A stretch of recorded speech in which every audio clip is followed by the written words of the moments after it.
Muito bem, vamos lá. Iniciando então mais um dia do nosso trabalho. Nós vamos para o nosso livro O Céu e o Inferno. Estamos na segunda parte, Espíritos Felizes. Nós vamos estudar hoje, no 10º encontro desse livro, ou melhor, desse capítulo, os espíritos Antoni Cousteau e a senhorita Emma, né, duas instruções valiosas para nós, então, que serão o tema do nosso estudo de hoje. Bom dia, Regina. Então vamos lá, aqui para o nosso Céu e Inferno. O senhor Antoni Cousteau, ele não tem nenhuma menção lá na Revista Espírita, e eu também me despertou até curiosidade, né? Cousteau, a gente não sabe exatamente qual é com que frequência esse nome aparece na França, mas vai que, né, temos ali um antepassado do senhor Jacques Cousteau, né, o nosso grande oceanógrafo. Então, o senhor Antoni Cousteau é a nossa personagem de hoje. Kardec traz para nós uma pequena introdução. Foi membro da Sociedade Espírita de Paris, sepultado no dia 12 de setembro de 1863, no cemitério de Montmartre, em vala comum. Esse é um detalhe importante da gente observar, tá? O fato dele ter sido sepultado numa vala comum. Nós faremos uma relação, inclusive, com aquilo que os Espíritos colocaram para nós, trouxeram para nós de instrução, lá no nosso Livro dos Espíritos. Era um homem de bons sentimentos que o Espiritismo conduziu para Deus. Sua fé no futuro era completa, sincera e profunda. Simples trabalhador, calceteiro, praticava a caridade em pensamentos, em palavras e em ações, segundo seus fracos recursos, porque ainda encontrava meios de ajudar aqueles que possuíam menos do que ele. Aqui a profissão de calceteiro era, na verdade, as pessoas que faziam calçamento, né? Hoje nós não temos essa profissão, esse é um serviço, né, feito pelas prefeituras, né, com asfaltos e tudo mais. Então, na verdade, são funcionários dos serviços gerais. Mas naquela época essa profissão era ali bastante importante para aqueles centros urbanos da Europa. Então, quando nós vemos em filmes antigos, né, quando nós temos ali aqueles blocos, aqueles paralelepípedos, né, colocados nas ruas das cidades da Europa, nós temos então esse profissional que fazia esse trabalho. Então, sendo funcionário com esse tipo de trabalho, era um homem de poucos recursos, mas contrastando, de certa forma, com aquele período em que a doutrina espírita começava a se desenvolver na Europa, onde inicialmente o público que participava das atividades era um público mais intelectualizado, que tinha ali mais recursos, né? Nós encontramos aqui exatamente uma pessoa bastante simples, que fazia um trabalho braçal ali na cidade, que também participava ativamente das atividades lá da sociedade. Se a sociedade não fez gastos com uma sepultura particular, foi porque havia um emprego mais útil para dar ao dinheiro do que se tivesse sido empregado sem proveito para os vivos, porque uma vã satisfação de amor próprio, e os espíritas, sobretudo, sabem que a vala comum é uma porta que conduz ao céu tão bem quanto o mais suntuoso mausoléu. Então, aqui nesse ponto, que era exatamente o que eu estava chamando a atenção para vocês, chamando a atenção de vocês, é que existe para nós um protocolo social, em especial, nesse momento onde nós temos os sepultamentos, né, a forma de nós lidarmos com essa questão da morte ainda, principalmente esse lado material da morte. Nós encontramos uma certa prática na nossa sociedade, inicialmente com relação a esse amor próprio, como Kardec colocou. As pessoas acreditam que a sepultura onde elas foram enterradas, elas vão mostrar o valor que essa pessoa tinha para a sociedade. Daí então nós vamos encontrar que é aquilo que nós já estudamos, inclusive lá no Livro dos Espíritos, a arte tumular, né, aqueles artistas que trabalham com metal, que trabalham com pedras, né, em especial mármore e outros tipos de pedra, fazendo esculturas para mostrar ali a beleza daquele túmulo. E da mesma forma também,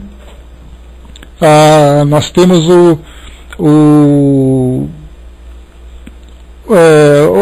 as construções que são feitas, né, em torno do local onde foi feito ali o sepultamento. Então, a princípio, começa então com uma demonstração pública da importância que aquela pessoa tinha para a família, e isso seria muito mais, na maioria das vezes, né, uma forma de, para muitos, um exibicionismo, para outros apenas uma questão de aparências. Já dentro do círculo íntimo daquela pessoa, nós vamos encontrar então ali mais ou menos aquilo que acontece com os presentes, que nós já falamos sobre isso, inclusive na época dos Dias dos Namorados, do Natal e outras datas comemorativas, onde nós temos uma tendência natural em materializarmos também os nossos sentimentos. Da mesma forma que nós materializamos a nossa fé, materializamos também os nossos sentimentos. Ou seja, nós expressamos através dos presentes que nós oferecemos para as pessoas, demonstramos a importância que ela tem. Nós até chegamos a comentar sobre isso, né, de uma forma até de brincadeira, quando nós dizemos assim que no Dia dos Namorados, se por acaso o namorado dá para a namorada um par de meias, certamente ele vai ter problemas durante muito tempo. Mas se ele dá para ela ali uma joia ou um presente um pouco mais caro, as coisas já ficam mais fáceis no relacionamento. Isso porque se valoriza muito mais o presente que se ganha do que o sentimento que é demonstrado em muitas circunstâncias. A mesma coisa acontece no Natal. Se você dá ali apenas uma lembrancinha no Natal, a pessoa abre o presente e faz aquela cara de paisagem, né, aquele sorriso amarelo, sem muita alegria, sem muita satisfação. Mas se ganha aquele presentão, o que importa na verdade é o tamanho do presente que ela ganha. Dentro desse universo em torno da morte que nós lidamos, acontece muitas vezes a mesma coisa. Muitas famílias sentem a necessidade de valorizar os sentimentos que tem por aquela pessoa que desencarnou, preparando para ela, né, um ritual fúnebre, e da mesma forma também todos os preparativos de uma forma bastante suntuosa, muito cara, né? Então você não tem um velório simples, um enterro simples, para quem tem grandes recursos, porque ele sente a necessidade de fazer essa demonstração. Não questionamos nesse ponto dos sentimentos o certo ou o errado. Cada um faz ali a demonstração que deseja, a forma como deseja também. O que nós chamamos a atenção inicialmente é exatamente essa questão do amor próprio, do exibicionismo que nós encontramos muitas vezes, né? Uma pessoa desencarna, faz para ele aquele grande monumento para que todo mundo veja a importância que ele tem. Muito mais uma questão de política, né? Muito mais de aparências do que de sinceridade. Já nos círculos mais íntimos nós ainda temos essa necessidade e cada um vai se desprendendo então conforme vai se esclarecendo e também se elevando espiritualmente. Nesse ponto que nós tratamos aqui, uma pessoa que fazia parte de uma sociedade e foi sepultada numa vala comum, ou seja, numa vala onde várias pessoas são sepultadas, onde não tem ali aquela lápide especial, o túmulo especial, onde não tem ali aquele mausoléu que foi ele preparado, né? Então, uma pessoa sepultada numa vala comum, exatamente como foi dito para nós aqui, se a sociedade não fez gastos com uma sepultura particular, foi porque havia um emprego mais útil para dar ao dinheiro do que se tivesse sido empregado sem proveito para os vivos, por uma vã satisfação de amor próprio, e os espíritas, sobretudo, sabem que a vala comum é uma porta que conduz ao céu também, quanto mais suntuoso mausoléu. Então, foi esse investimento simples que foi feito pela sociedade, quebrando nesse caso, a gente vê que existe até um certo choque diante da opinião pública, porque se quebra esse protocolo de você valorizar a pessoa que está sendo sepultada por aquilo que se apresenta exteriormente durante, né, o seu enterro. Então, isso entra em contraste também, porque nós lembramos que Kardec, quando foi sepultado, fizeram para ele ali um túmulo especial, com toda aquela...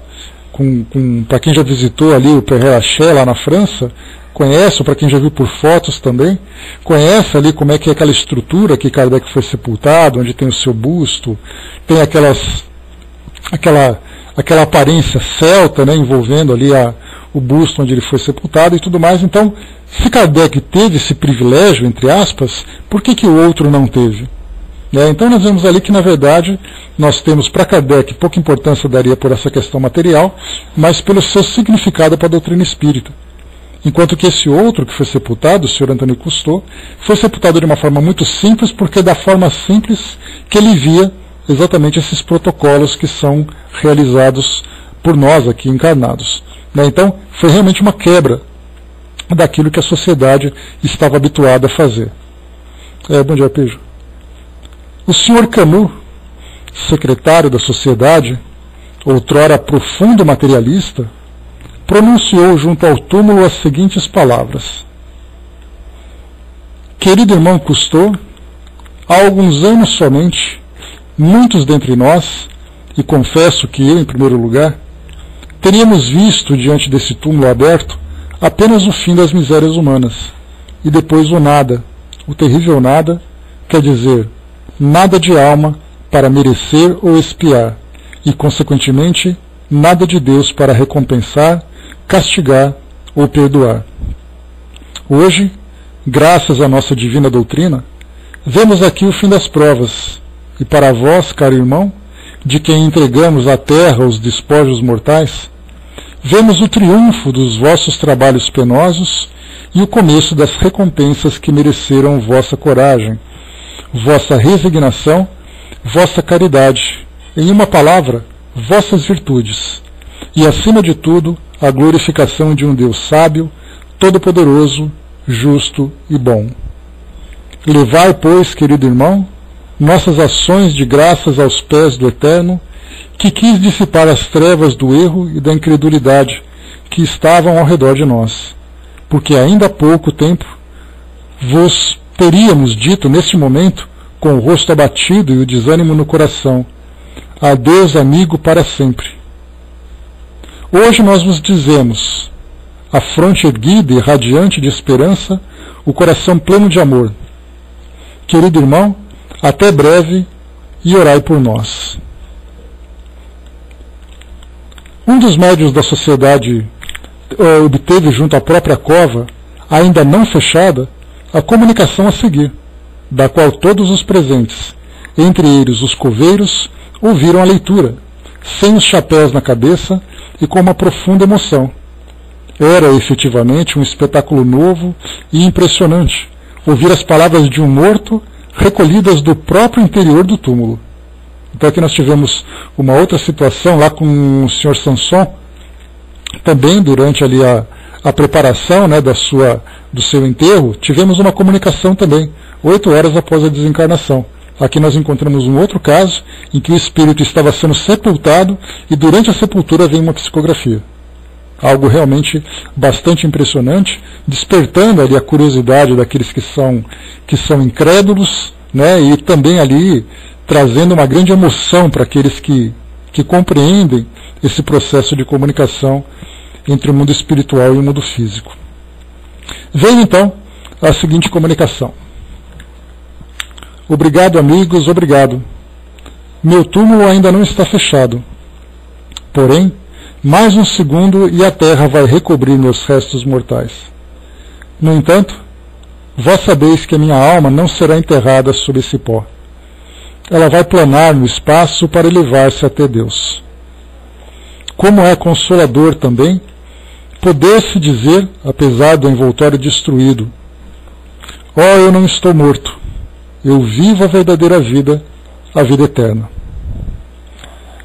O enterro do pobre não é seguido de um grande número de pessoas. Orgulhosas manifestações não acontecem junto ao seu túmulo. No entanto, amigos, acreditai em mim. Imensa multidão aqui não falta.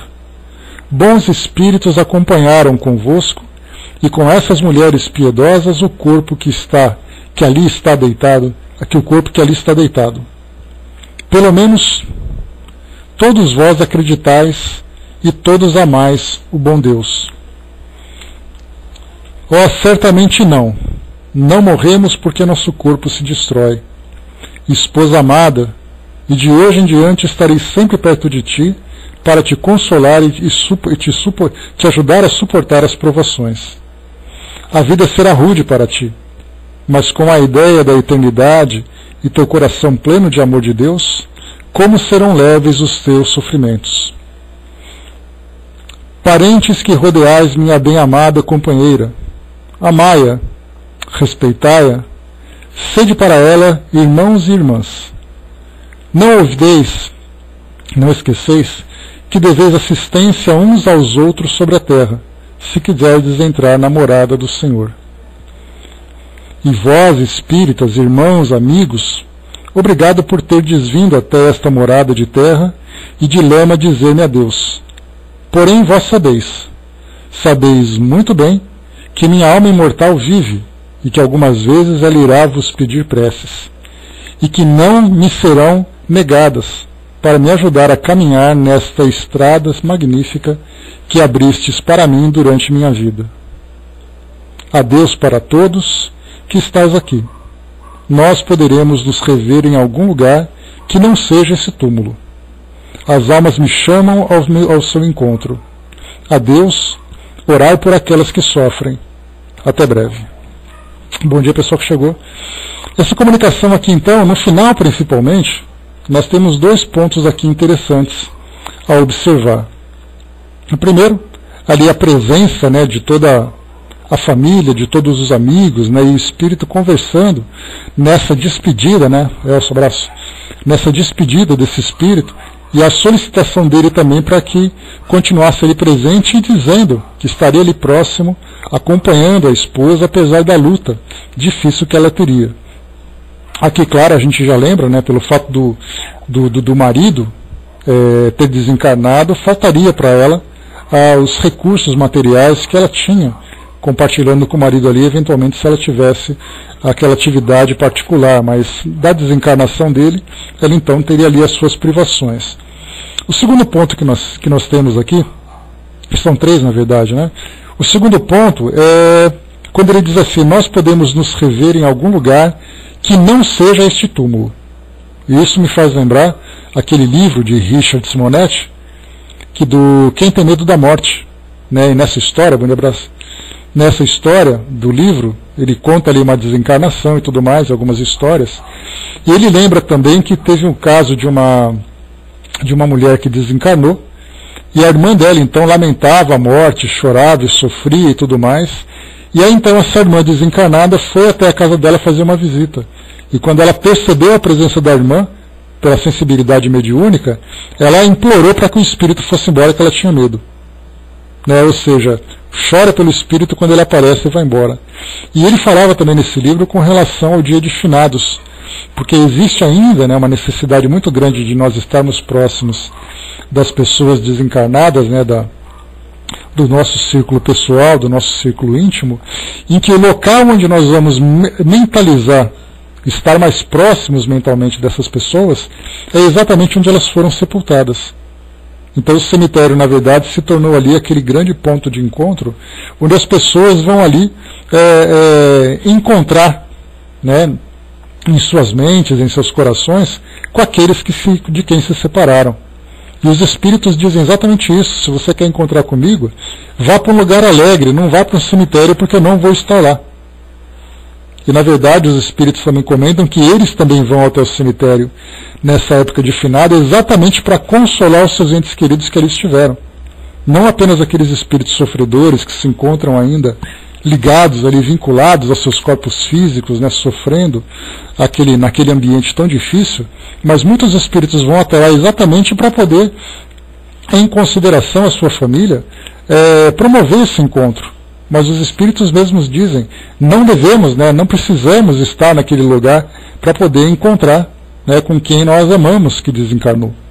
Por isso ele coloca mais uma vez aqui: poderemos nos rever em algum lugar que não seja esse túmulo.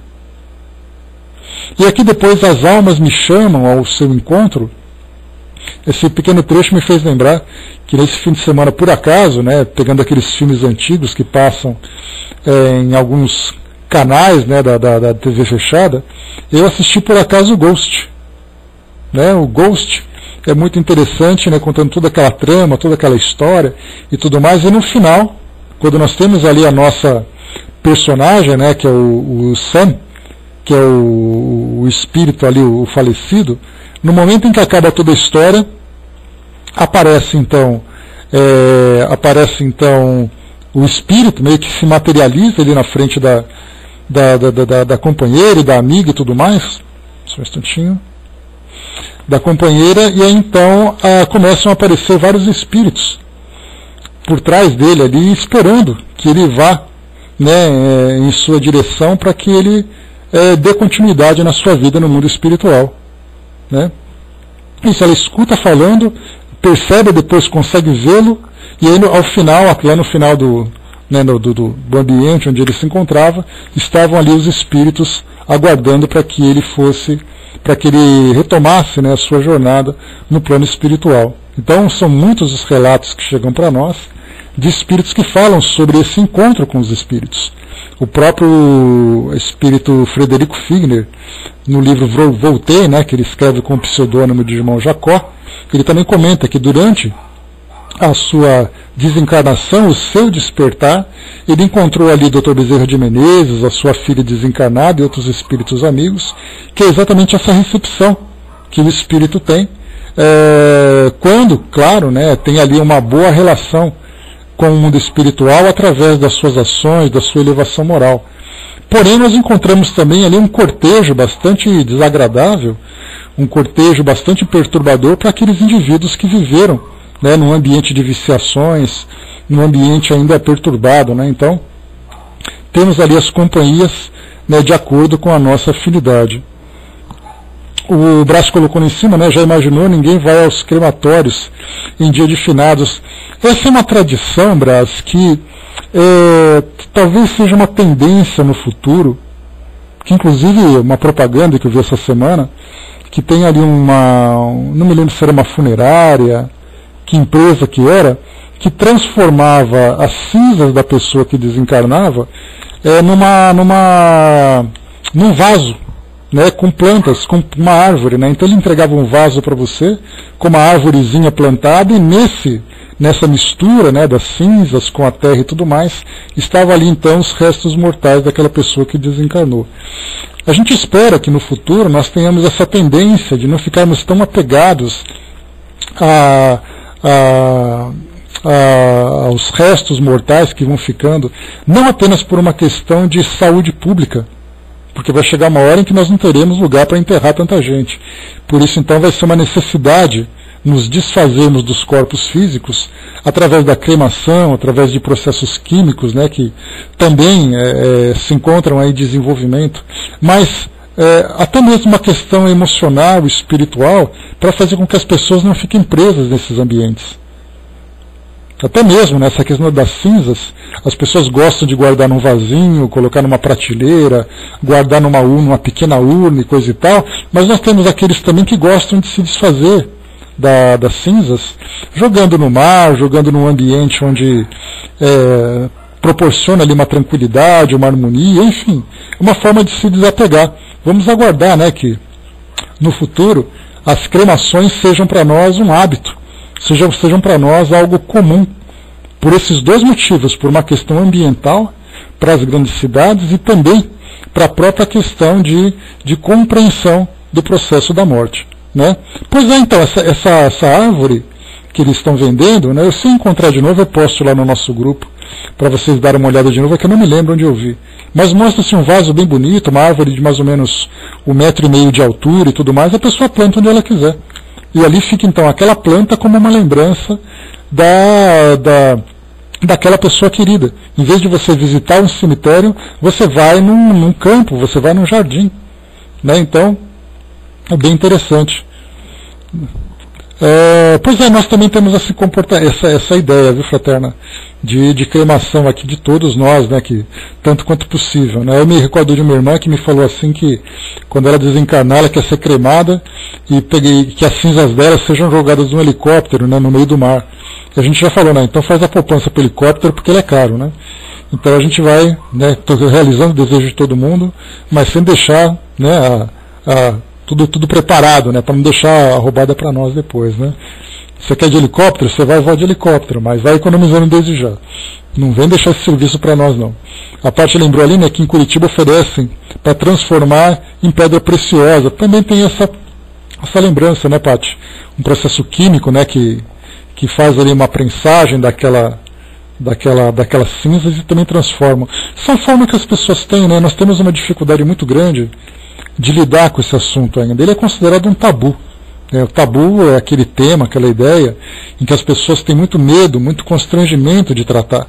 Então falar de morte também é uma situação difícil. Então enquanto nós temos assim, você pode fazer uma joia ou você pode ter uma sepultura. Entre um e outro, acho que a joia é menos problemática, né? E aí então cada um vai tentando se desapegar, né, daqueles restos, né, que vão lembrar de uma forma tão dolorosa, porque é uma coisa dolorosa, sem dúvida nenhuma, essa lembrança desses entes queridos, né?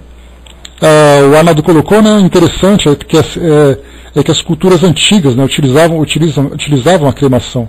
Foi a igreja que implementou enterrar o corpo no Campo Santo. Tem essas mudanças também, né? Tchau, Miriam. De fazer com que tradições, cultos, até porque nós temos essa ideia da morte hoje, vista de uma forma bastante dolorosa, né? As pessoas vestidas de preto, muitos sofrimentos, simbolismos que mostram, você vai no cemitério e vai ver ali uma arte tumular, você vê ali um anjo chorando, um anjo deitado sobre o túmulo, mostrando tanto sofrimento, e sendo que ao contrário deveria mostrar exatamente a libertação do espírito, né? Então, temos ainda essa cultura da dor e do medo, né? Paty lembrou ali também, né, meus parentes têm uma história bizarra, né, de guardar em casa cinzas, né, onde levam a urna, né, até o almoço de domingo está lá em cima da mesa. Isso é bastante constrangedor, sem dúvida nenhuma, né?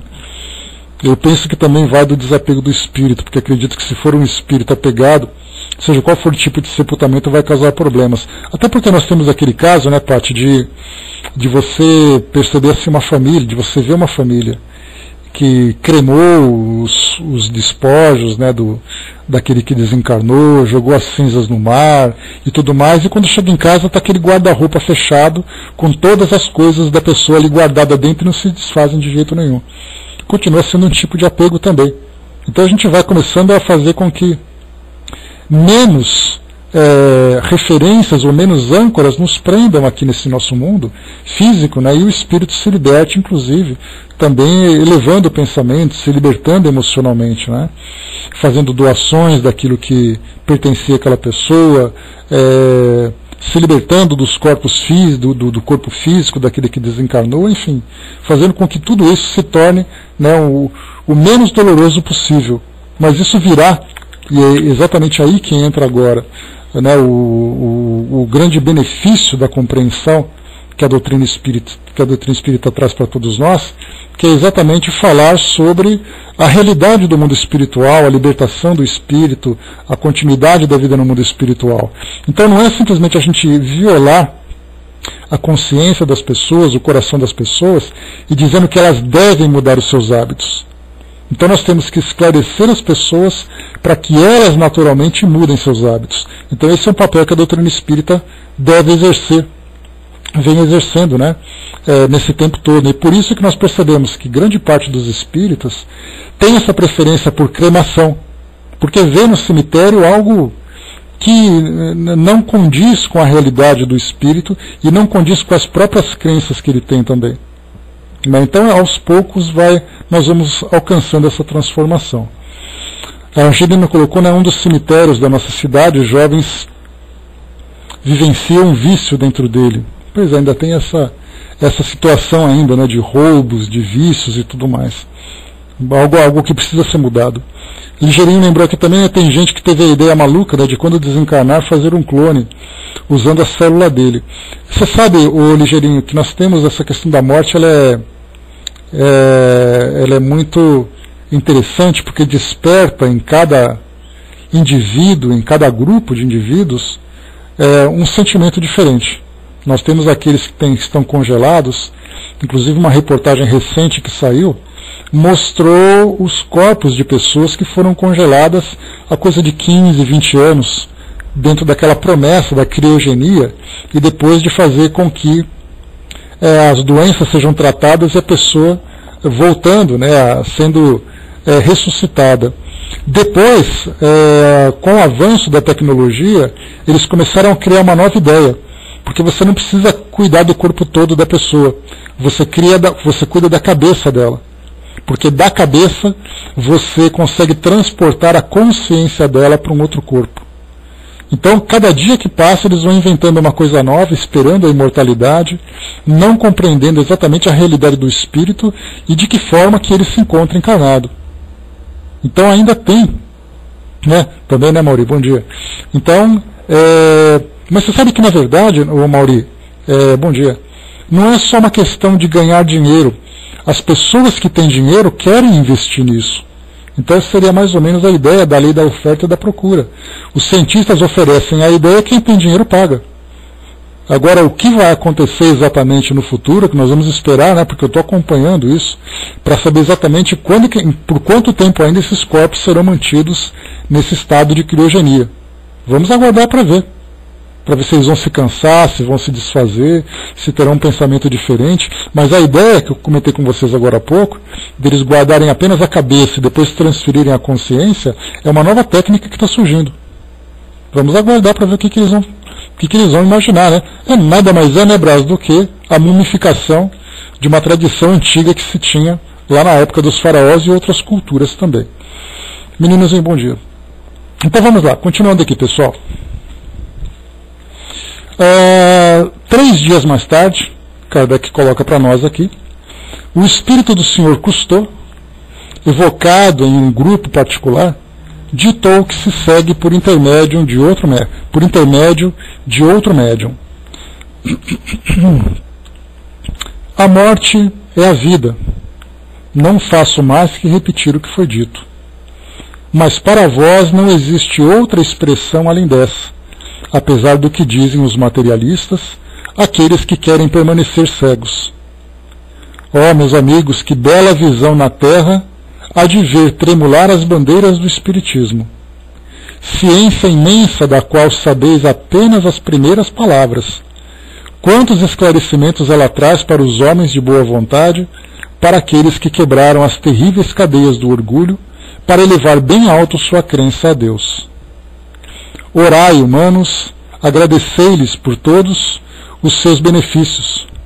Pobre humanidade, se pudesses compreender. Mas não, ainda não chegou o tempo em que a misericórdia do Senhor deve se estender sobre todos os homens, a fim de que reconheçam as suas verdades e a elas se submetam. É por seus raios luminosos, ciência bendita, que os homens lá chegarão e compreenderão. É ao teu calor generoso que eles virão reaquecer seus corações, fogo divino que dá a fé e as consolações. É sob teus raios vivificantes que o mestre e o operário virão se misturar e serão apenas um, porque compreenderão essa caridade fraternal pregada pelo divino Messias. Ó, meus irmãos, pensai na felicidade imensa que possuís por terdes sido os primeiros iniciados na obra regeneradora. Honra a vós, amigos. Continuai. E como eu, um dia, chegando à pátria dos espíritos, vós direis, a morte é a vida, ou antes, é um sonho, uma espécie de pesadelo que tem duração de 1 minuto, e do qual saímos para nos vermos cercados de amigos que nos felicitam e estão felizes por nos estenderem os braços. Minha felicidade foi tão grande que eu não podia compreender que Deus me concedesse tantas graças por eu ter feito tão pouco. Parecia-me um sonho, e como algumas vezes me acontecia sonhar que estava morto, tive por um instante medo de ser obrigado a voltar para o infeliz corpo. Mas não demorei a perceber a realidade, e agradeci a Deus. Bendizia o mestre, aqui fazendo uma referência a Kardec, bendizia o mestre que tão bem soubera despertar em mim os deveres do homem que sonha com a vida futura. Sim, eu o bendizia e lhe agradecia, porque o livro dos Espíritos havia despertado em minha alma os impulsos de amor pelo meu Criador. Obrigado, meus bons amigos, por terem me atraído para junto de vós. Dizei aos nossos irmãos que muitas vezes estou em companhia do nosso amigo Samson. Até breve, coragem, a vitória vos espera. Felizes aqueles que participaram do combate. Aqui então é muito interessante, né, de dizer que estava em companhia do senhor Samson, né, o que nós vemos inclusive nessa relação que nós temos com dos espíritos, né, principalmente aqueles mais conhecidos. Nós tivemos, por exemplo, num dos encontros realizados do Espiritismo.net, no Rio de Janeiro, foi um ano retrasado, se eu não me engano, nas nossas reuniões, né, anuais, geralmente nós temos ali a presença do Kaibar Schutel, né, que é o patrono do nosso trabalho, e através da psicofonia ele traz instruções, conversa com a nossa equipe, um espírito bastante querido e bastante atencioso também com as nossas necessidades. E no ano retrasado, então, nós tivemos na mesma reunião Kaibar Schutel e Ivone do Amaral Pereira, os dois se comunicando através da psicofonia. E ele mesmo, né, nessa última comunicação que teve no mês passado, ou no começo desse mês, ele comentava exatamente isso, né, que ele dizia de Dona Ivone, ele falava, eu chamo de Dona Ivone até hoje. Né? Então, assim, os espíritos têm essa relação muito íntima entre eles, também depois da desencarnação. Então nós temos aqui dois amigos que se encontravam na sociedade e depois continuavam se encontrando após a desencarnação. Muito bacana essa relação, e nós vemos ali que os espíritos trazem exatamente que a relação, né, a afinidade que nós temos aqui no mundo físico continua também no plano espiritual. E Kardec então finaliza essa comunicação. Desde então, o Sr. Cousteau manifestou-se várias vezes, tanto na sociedade como em outras reuniões. Nessas ocasiões, ele sempre deu provas dessa elevação de pensamentos que caracteriza os espíritos adiantados. Então, o que nós vemos aqui é que o espírito do Sr. Cousteau, embora ele fosse bastante simples em termos de presença na sociedade, pelo trabalho braçal que ele realizava, uma pessoa muito humilde, ele tinha esse conhecimento doutrinário que ele adquiriu e depois se tornou adepto do Espiritismo, e através do conhecimento e da vivência, ele então alcançou esse estágio do plano espiritual. Mas nós compreendemos que o Espírito traz valores que são para eles já inatos, valores que já vêm acompanhando. Então não foi uma pessoa simples que do nada se transformou num espírito elevado só porque conheceu a doutrina espírita. A doutrina trouxe o conhecimento, a doutrina apontou a direção, mas foi através dos seus próprios esforços, de suas próprias conquistas, que ele alcançou essa posição. Então, caracteriza os espíritos adiantados. Então ele já era um espírito adiantado por natureza. O que a doutrina espírita fez foi lapidar esse diamante, que já se encontrava aqui no nosso mundo, trazendo suas crenças anteriores, trazendo ali o seu entendimento de acordo com as culturas que ele abraçava. Então esse daqui foi o Sr. Antony Cousteau, mais um espírito dessa categoria de espíritos felizes que nós estudamos. O próximo espírito, senhorita Emma Livre, é o nome dela, uma história também bastante interessante.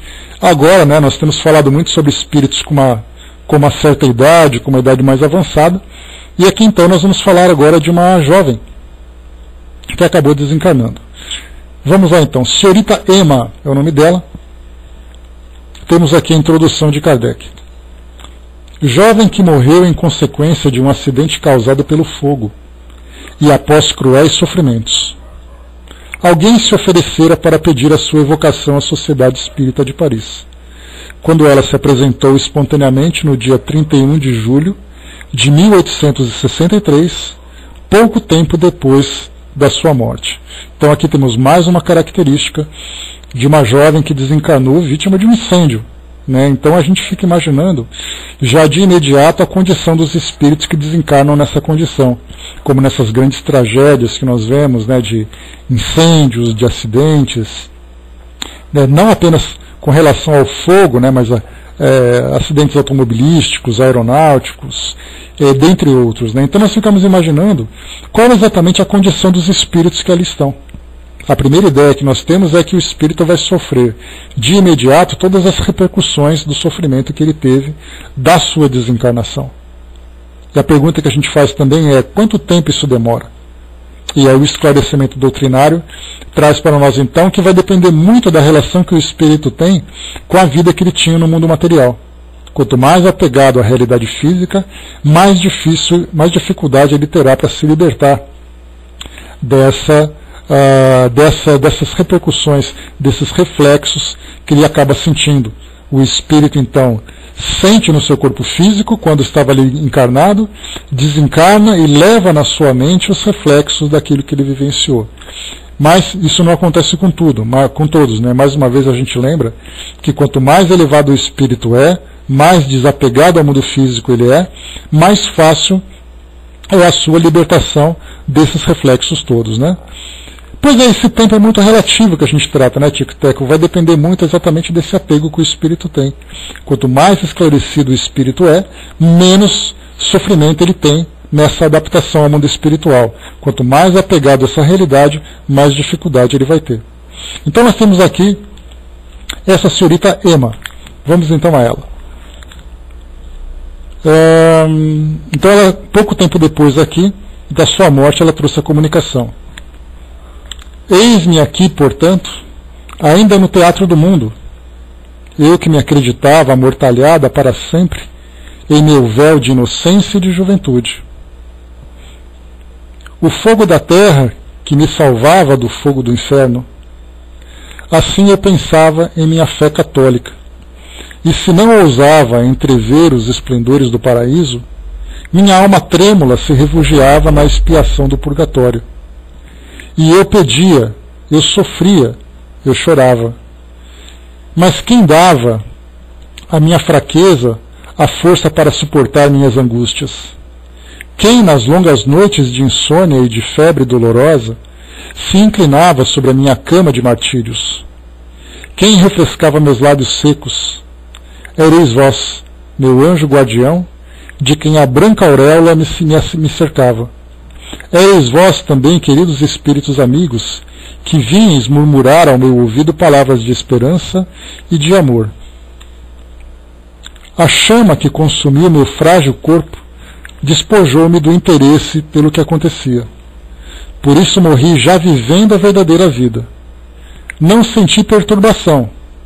Entrei serena e concentrada no dia radioso que envolve aqueles que, depois de terem sofrido muito, esperam um pouco. Minha mãe, minha querida mãe, foi a última vibração terrestre que ressoou em minha alma. Quanto eu queria que ela tivesse se tornado espírito. Separei-me da árvore terrestre como um fruto maduro antes do tempo. Ainda não tinha sido tocada pelo demônio do orgulho que instiga as almas dos infelizes arrebatadas pelo sucesso brilhante e o enlevo da juventude. Bendigo as chamas, bendigo o sofrimento, bendigo a prova que era uma expiação, Semelhante a esses leves fios brancos do outono, eu flutuo, levada pela corrente luminosa. Não são mais as estrelas de diamantes que brilham sobre a minha fonte, mas as estrelas de ouro do bom Deus. Assinado aqui então, Emma. E temos ainda a continuidade, né, dessa comunicação.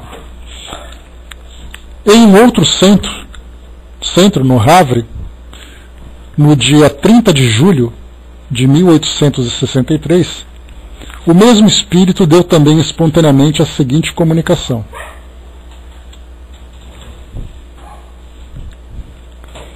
Aqueles que sofrem na terra serão recompensados na outra vida.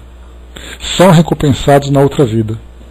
Deus é pleno de justiça e de misericórdia com aqueles que sofrem no mundo.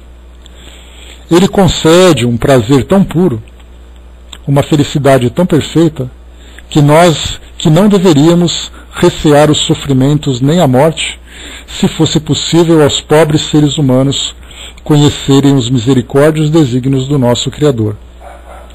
A Terra, porém, é um lugar de provas, muitas vezes bem grandes, muitas vezes semeadas de dores lancinantes. Resignai-vos com todas, se elas incidirem sobre vós. Inclinai-vos a tudo diante da bondade suprema de Deus, que é todo-poderoso, se Ele vos der um fardo pesado para aguentar. Se vos chamar para junto dele após grandes sofrimentos, vereis na outra vida, a vida feliz, quanto essas dores e essas aflições da terra eram pouco importantes quando avaliardes a recompensa que Deus vos reserva, se nenhuma queixa, nenhum murmúrio entrou em vosso coração. Bem jovem deixei a terra. Deus quis me perdoar e me dar a vida daqueles que respeitaram suas vontades.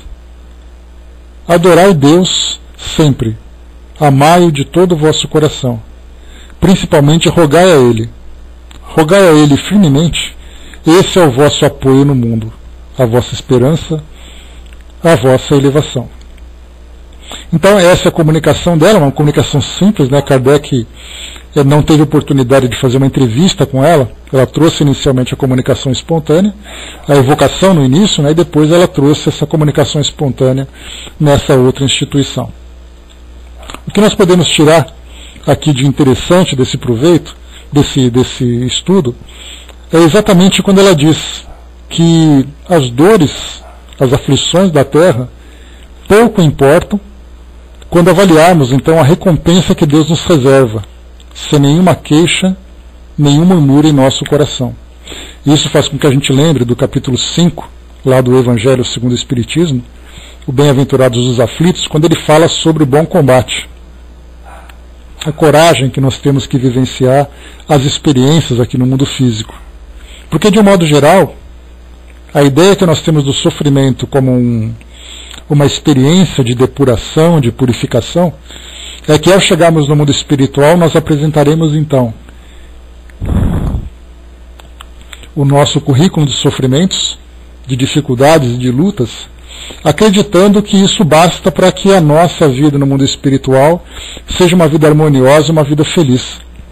Só que tem um detalhe muito importante: se essa experiência difícil que nós estamos vivendo não for uma experiência bem vivida, porque as dores, sejam como provas, sejam como expiação, como expiações, elas são para nós experiências de transformação. Só que o que nós devemos considerar é que nem todos se transformam com essas dores. Muitas vezes existe até uma transformação, mas uma transformação negativa, onde a pessoa se rebela, a pessoa fica cada vez mais endurecida dentro das suas próprias imperfeições. E quando chega no mundo espiritual, as dores que deveriam transformá-la de um modo positivo acabaram se intensificando. E aí então nós entramos naquela máxima, que eu sempre comento com vocês, que tudo que é mal feito tem que ser feito 2 vezes. E a segunda vez é sempre mais difícil que a primeira. As experiências da vida que a gente vive também é assim. Nós temos ali as dificuldades, as lutas. Para entendermos exatamente o papel dessas lutas, nós temos que tentar entender, dentro do que for possível para nós, entendemos a natureza de Deus e entendemos também a sua justiça. De saber que não existe dor que não possa ser bem aproveitada, não existe dores injustas, não existe, de um modo geral, a própria injustiça dentro da visão divina. Porque nós temos aqui na nossa programação reencarnatória, quando o espírito se prepara para reencarnar, nós já estudamos sobre isso e vamos estudar um pouco mais ainda em outra oportunidade, nós temos ali que nos é preparado trajetórias, né, nos é preparada uma trajetória, um grupo no qual nós vamos estar inserido, um grupo familiar, um grupo social, um local onde nós vamos reencarnar, as condições em que nós vamos reencarnar. Então tudo isso é preparado para nós de um modo muito cuidadoso para que a gente possa, não tenhamos dúvida disso, sermos o mais bem-sucedido possível. O mais bem-sucedidos possível. Isso porque ninguém reencarna com o objetivo simples de sofrer e de retroagir. Todos nós temos como propósito maior a nossa elevação, o nosso crescimento. Infelizmente, na nossa condição evolutiva, nesse estágio em que nós nos encontramos, nós ainda trazemos muitos débitos a serem resgatados, a serem restituídos, assim como também temos muitas imperfeições que precisam ser transformadas, que precisam ser depuradas. E para muitos de nós essas transformações virão através de dores, através de lutas difíceis. Então nós temos que entender que a vida que nós temos hoje, por mais difícil que possa parecer, é uma vida que foi programada para que nós saiamos como bem-sucedidos. Então nós temos que mudar a mentalidade. O que nós encontramos hoje no mundo, observando cada indivíduo, porque essa lei é uma lei geral, é uma lei que atinge a todos, independente do local onde more, independente da crença que possua. Todos nós temos como esse propósito maior, estamos aqui encarnados para sairmos bem-sucedidos, para darmos sequência nesse trabalho de progresso que nós estamos realizando. Então, quando nós vemos hoje no mundo as pessoas se corrompendo, as pessoas se revoltando, as pessoas se lamentando o tempo todo por aquilo que elas vivem, se queixando das dificuldades, se queixando daquilo que elas não têm, na maioria das vezes, como Kardec mesmo lembra, lá naquele capítulo 5 do Evangelho segundo o Espiritismo, nós criamos muitas vezes as próprias aflições. Na maioria das vezes somos nós que criamos as nossas aflições. Porque se a vida, para nossa transformação, exige de nós a simplicidade, a humildade, a coragem, a generosidade, quando nós nos desviamos desses princípios, nós criamos as nossas próprias aflições. Se em vez de coragem eu me acovardo diante das situações, se diante da humildade eu enalteço o meu orgulho, criando ali situações que não precisavam, em que eu quero uma posição, eu quero algo que eu não posso ter, então eu me revolto, eu me lamento. A generosidade que acaba sendo substituída pelo próprio egoísmo. Então nós temos ali vários elementos que fazem parte da nossa jornada, elementos virtuosos, que cada vez que nós nos desviamos, nós somos chamados de volta. E esse chamamento vem através de um arrastamento, muitas vezes. O destino conduz aquele que o aceita e arrasta aquele que o nega. Eu já falo isso para vocês muitas vezes. E esse arrastamento vem exatamente isso.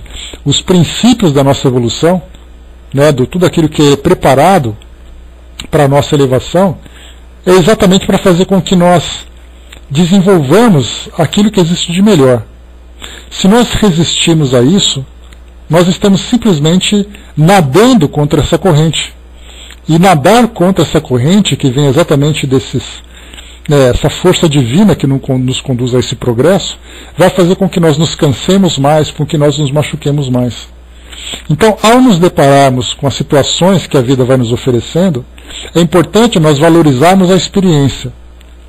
Muitas vezes, sim, experiências difíceis, dolorosas, que nos atingem em diversos campos da nossa vivência, na nossa saúde, na nossa condição financeira, nos nossos tipos de relacionamentos, no nosso estado emocional, enfim, tudo aquilo que compõe a nossa natureza humana, o homem integral, como lembra Joana de Ângeles, nós somos compostos de diversos aspectos que precisam estar em harmonia. Então nós temos que fazer esse trabalho contínuo. Se por acaso eu não consigo mudar a situação que se apresenta diante de mim, é necessário que eu me transforme diante da situação.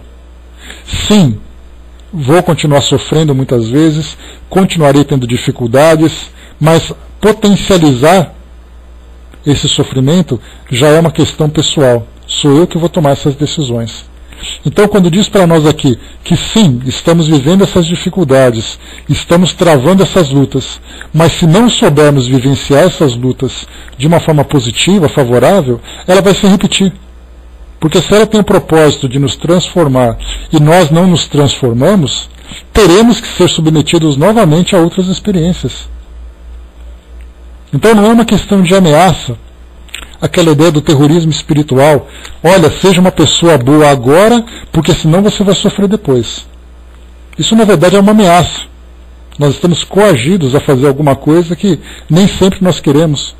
Mas é importante nós termos a consciência que todo sofrimento que existe e que existirá sempre será fruto daquilo que nós semearmos. Então a necessidade que nós temos hoje de nos transformarmos para melhor não deve ser visto apenas com a ideia de nós fugirmos da dor, mas para alcançarmos a felicidade. Porque muitas vezes as pessoas caminham olhando para trás, para saber aquilo que está perdendo ou aquilo que está ameaçando, sendo que ela pode caminhar olhando para frente, imaginando o belo lugar que ela pode alcançar. Então, enquanto nós ficarmos olhando para trás, lamentando, se revoltando por aquilo que nós não temos, por aquilo que nós perdemos, nós ficaremos sempre caminhando, potencializando aquilo que nos faz sofrer.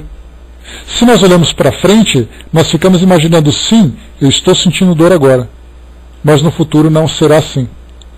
Se nós olharmos para trás, eu estou sofrendo, ó vida, ó azar, a gente não consegue modificar o nosso modo de pensar.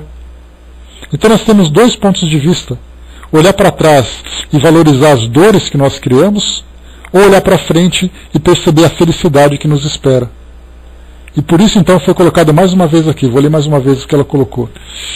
Ela diz assim: resignai-vos com todas, sobre as dores que ela coloca, né? Resignai-vos com todas, se elas incidirem sobre vós. Inclinai-vos a tudo diante da bondade suprema de Deus, que é todo-poderoso.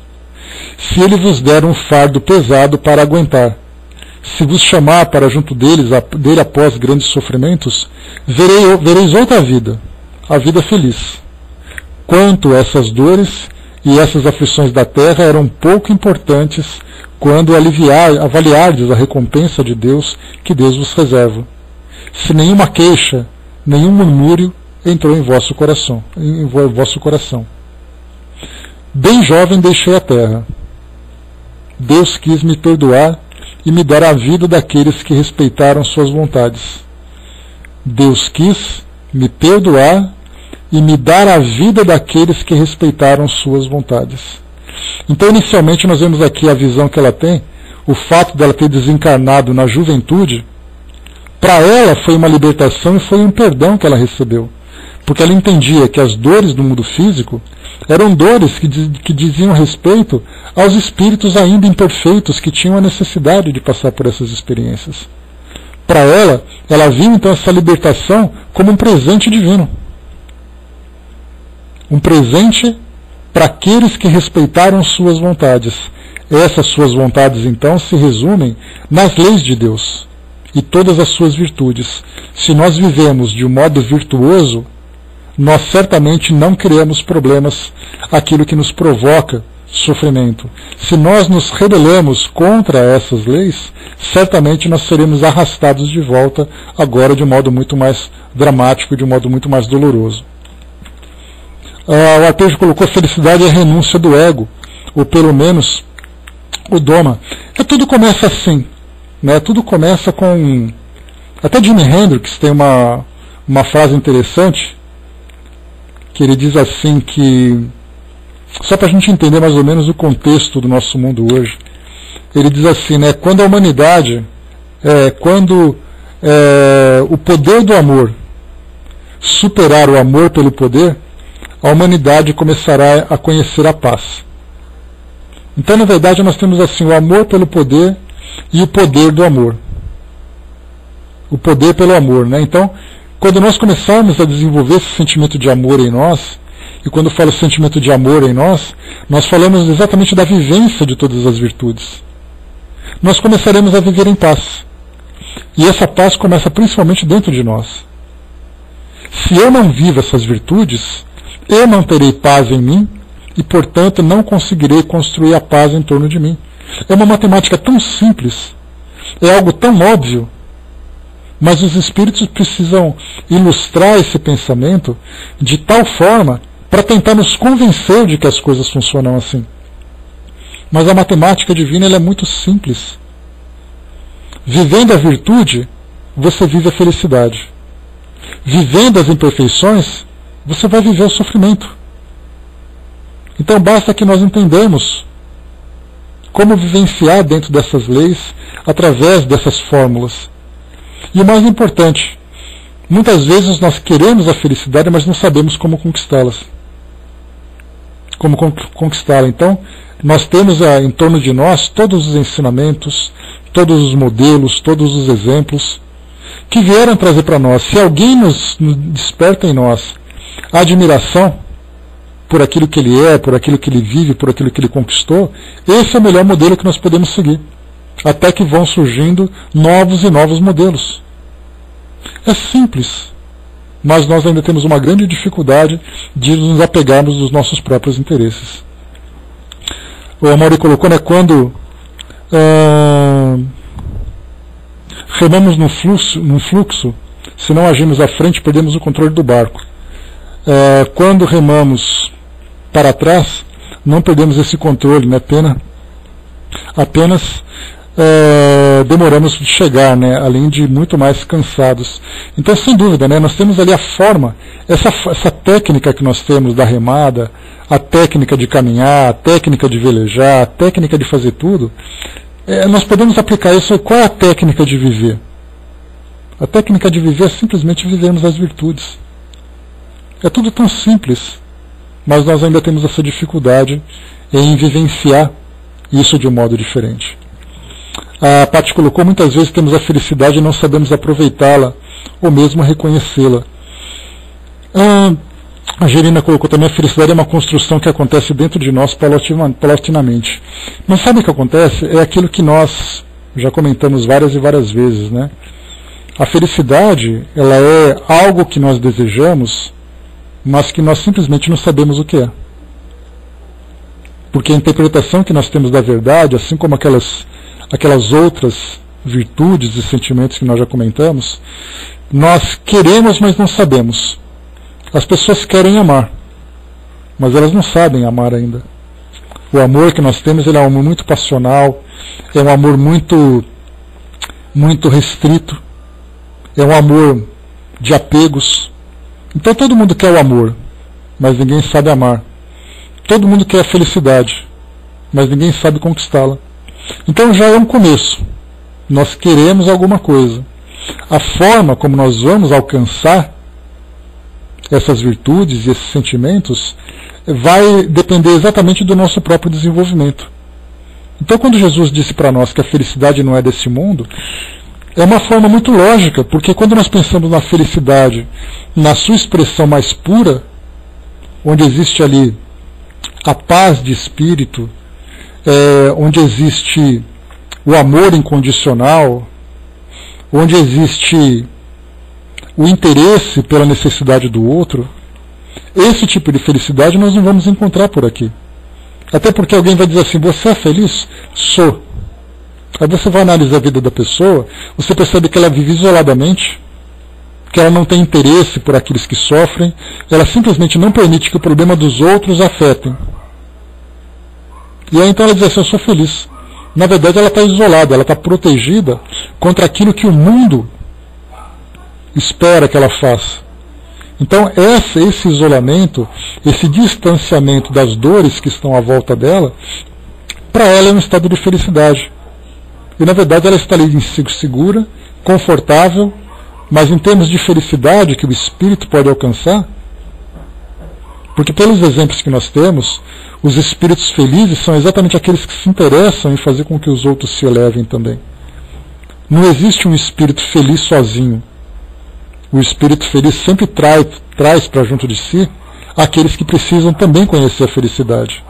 Então aquele que diz que é feliz vivendo isoladamente, ele não entendeu ainda o verdadeiro sentido. Por isso que nós estamos aprendendo a desenvolver esses valores. Tudo vai gradativamente se desenvolvendo dentro de nós, sem dúvida nenhuma. Tudo vai crescendo, tudo vai se transformando, conforme nós mesmos vamos transformando os nossos valores. Quando se fala, por exemplo, sobre o indivíduo se espiritualizar e se desmaterializar. Essa desmaterialização, ela diz respeito, por exemplo, a coisas simples. O celular que você usa, a roupa que você usa, a forma como você se veste, os ambientes que você frequenta. Nós temos essa necessidade ainda de participar da sociedade como se fosse uma tribo, onde todos têm o mesmo tipo de comportamento e para que nós sejamos aceitos, nós nos comportamos da mesma forma. Nós encontramos as pessoas ostentando. Essa palavra ostentação ela é muito comum na atualidade, quando surgiu essa ideia das redes sociais, onde as pessoas começaram a se expor através de fotografias, através de vídeos. Então elas estão ali ostentando. O que é essa ostentação? Nada mais é do que o apego que ela tem ao mundo físico. Então, enquanto nós não nos libertarmos dessas situações que nos prendem aqui, nós continuaremos ainda vivendo essa ilusão.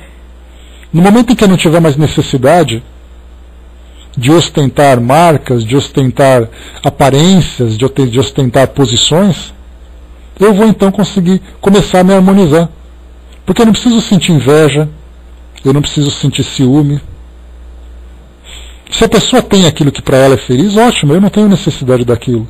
Então eu não sinto inveja.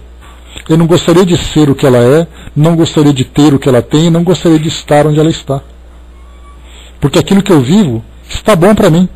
Porque eu não me vejo aqui como um morador definitivo. Eu vejo aqui como alguém que se encontra de passagem. E que a minha verdadeira morada é a morada do Espírito. Então se eu preciso de um celular, eu preciso de um celular que me faça ligações. Não que tenha ali recursos e mais recursos para ficar simplesmente mostrando. Se eu preciso de uma roupa, se eu preciso de um carro, de uma casa, se eu preciso de um trabalho, eu vou fazer aquilo para me sustentar fisicamente, porque eu estou desenvolvendo meus valores. Isso é utopia? Para nós, na atualidade, talvez seja. Seja aquela ideia inalcançável, mas é essa a realidade do espírito. Nós podemos ver, por exemplo, que os espíritos virtuosos que estiveram entre nós, podemos citar, por exemplo, aquele que é mais próximo a nós, como por exemplo Chico Xavier, ele era instruído com muita energia, inclusive por Emmanuel, e certamente também instruído por outros espíritos amigos, a viver da forma mais simples possível. Ou seja, o que ele tinha para viver? Era sua casa simples, um quarto, um guarda-roupa, aquele criado mudo, né, do lado da cama, apenas isso. Essa era a sua propriedade. Tinha um salário para poder se sustentar, para poder cuidar da sua saúde, para comprar sua alimentação. O que mais ele precisava além disso? A gente fala assim, mas o Chico Xavier era um espírito que não precisava dessas vaidades. E nós precisamos? Ou seja, nós criamos as nossas próprias necessidades. O máximo que ele tinha de vaidade, e era criticado por isso, hein? Era a peruquinha que ele usava. Vocês se lembram da história da peruca? Colocava a peruquinha, aí Emmanuel apareceu e falou assim, o que é isso na sua cabeça? Eu pus mesmo porque eu quero e eu vou usar.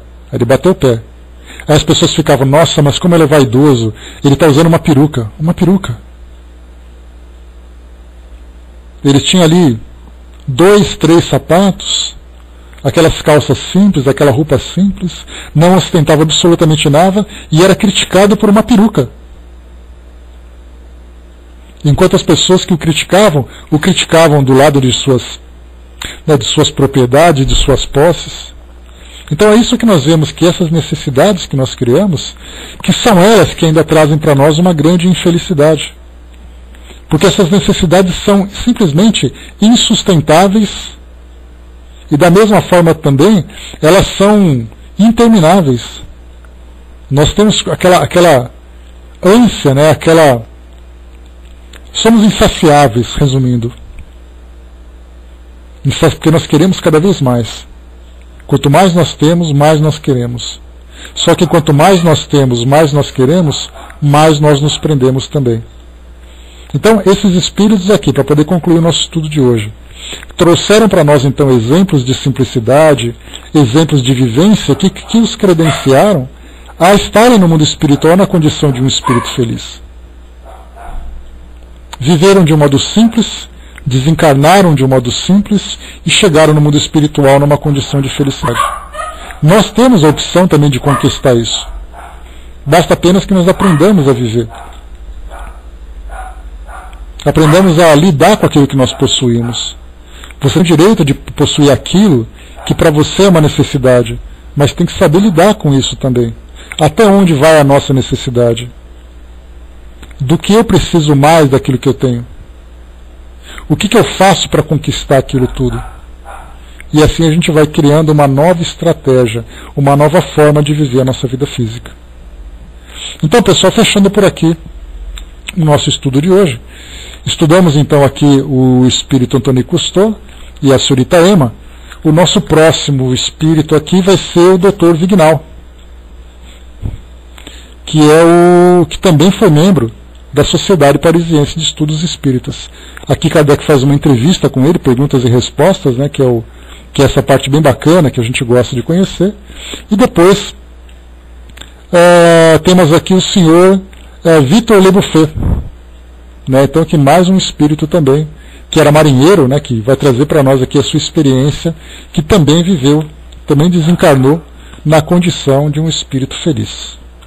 Então, muito bem, pessoal, fechando por aqui o nosso estudo de hoje, né, esperando que todos esses ensinamentos que foram apresentados para nós aqui tenham sido proveitosos, né, que a gente reflita também. Né, o importante desses